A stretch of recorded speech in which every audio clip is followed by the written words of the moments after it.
The Bayou Bridge pipeline terminates in St. James Parish, a predominantly African-American community surrounded by petrochemical refineries. The pipeline further threatens the air and water supply of a parish already living in fear of a catastrophic spill or fire, which I can see happening for some reason. You can smell it and you can see it. Oil and gas, as far as the eye can see. Energy Transfer has one of the worst spill records in the biz, averaging a leak every 11 days. If an airline spilled a passenger every 11 days, we'd be livid. The folks here claim to suffer from headaches, hair loss, and elevated risks of cancer, all common side effects of living in the path of sociopathic industrialists, and why it's sometimes referred to as Cancer Alley.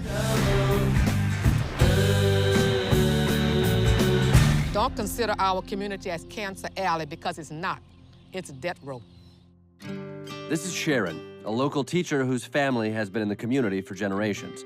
She's meeting with Louisiana activist Ann Rolfus to learn how to use a homemade air quality tester. Because when the government fails, sometimes your only hope is a woman with a bucket she got at Home Depot. Feels like we're kind of like Ghostbusters here. That's right. Yes. You want to be Venkman? We want the new version with the women as the Ghostbusters. Come on So a now. box office flop, but if you want to do it, I understand it, I support it. All right, I'll be Kate McKinnon.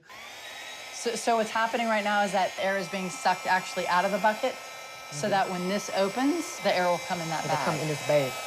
The problem isn't that they don't know that it's poisonous. This is important to help people get the information, and then they're armed with something to go to the industry with.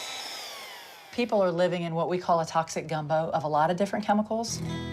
This is Louisiana, where gumbo should have shrimp, not sodium hydroxide.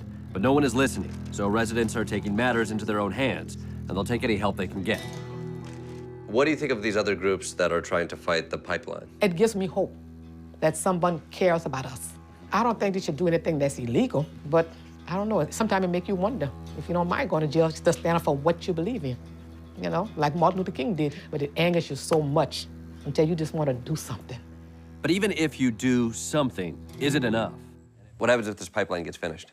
Well, even if it gets finished doesn't mean it's going to pump oil. That's a whole nother fight right there, a whole nother struggle. When we started this campaign, which is almost 2 years ago now, we were going to build an awakening here in South Louisiana of people who are willing to take action to protect the water and protect our environment. And we are getting bigger every single day. It's been several months since I was in Louisiana, and like me, many of the activists have moved on. That's because the Bayou Bridge pipeline is now nearly complete. The state ruled that Energy Transfer could use eminent domain to build on private property, helping them tear through the last leg of construction. But don't worry, they have to compensate each of those landowners with a whopping $150.